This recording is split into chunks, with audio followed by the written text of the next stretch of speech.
Renungan Harian Senin 6 Juli 2020. Pekan Biasa ke-14.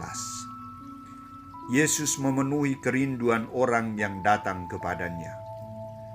Bacaan pertama diambil dari kitab Nabi Hosea bab 2 ayat 13, dilanjutkan ayat 14b sampai 15, ayat 18 sampai 19, dan bacaan Injil dari Matius bab 9 ayat 18 sampai 26.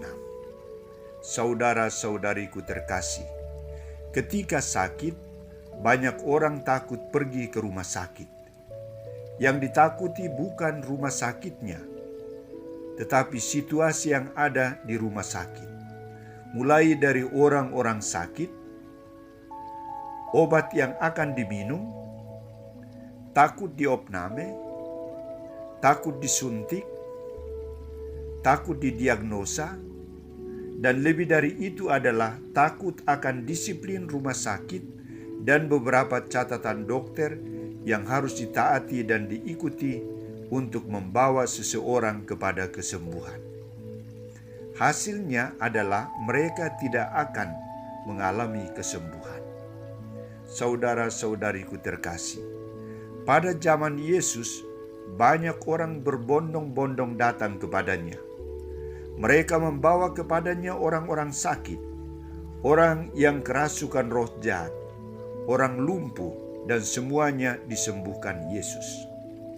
Mereka menganggap Yesus sebagai rumah sakit yang harus dikunjungi. Mereka tidak takut datang kepadanya, karena ia cepat tanggap dan berbelas kasih. Ia rela menerima dan melayani. Ia tidak menuntut biaya, tetapi yang dituntut adalah orang harus beriman, harus percaya, harus mempersembahkan diri kepada Tuhan, dan melakukan beberapa larangan yang wajib ditaati. Yang dilihat Yesus adalah kerelaan dan keterbukaan orang untuk menerima, percaya, dan datang kepadanya. Matius menampilkan sikap Yesus ini dalam cerita Injil hari ini. Anakku perempuan baru saja meninggal, tetapi datanglah dan letakkanlah tanganmu atasnya, maka ia akan hidup, kata kepala rumah ibadat itu. Saudara-saudariku terkasih, permohonan kepala rumah ibadat ini ditanggapi oleh Yesus karena Yesus melihat imannya. Ia menilai iman orang itu. Yesus tahu bahwa kepala rumah ibadat itu percaya sungguh-sungguh akan kehadirannya sebagai sumber kehidupan yang membawa kehidupan. Letakkanlah tanganmu saja, maka ia akan hidup. Ungkapan iman dari kepala rumah ibadat itu.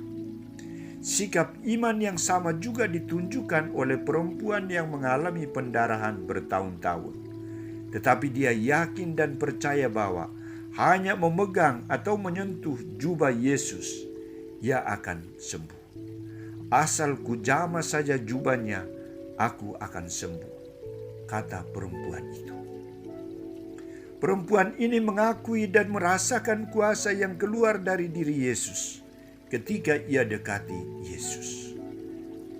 Kuasa yang menyembuhkan, kuasa yang membebaskan dia dari pendarahan itu. Yesus menanggapi kerinduan dan keyakinan perempuan ini dengan mengatakan, "Teguhkanlah hatimu, hai anakku, imanmu telah menyelamatkan engkau."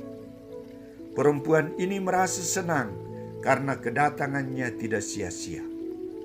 Ia merasakan kesembuhan yang diperolehnya dari Yesus. Saudara-saudariku terkasih, apakah saat ini Yesus juga masih memenuhi kerinduan orang yang datang kepadanya? Apakah Yesus juga masih menyembuhkan orang-orang sakit yang datang kepadanya? Apakah hingga saat ini masih ada orang Katolik yang memiliki iman seperti kepala rumah ibadat dan perempuan yang mengalami pendarahan. Bila orang membaca dan merenungkan serta percaya akan sabda Yesus, maka sabdanya akan menjadi sumber penyembuhan. Bila orang percaya bahwa tubuh dan darah Yesus yang diterimanya dalam perayaan Ekaristi menjadi sumber kesembuhan, maka ia akan mengalami kesembuhan.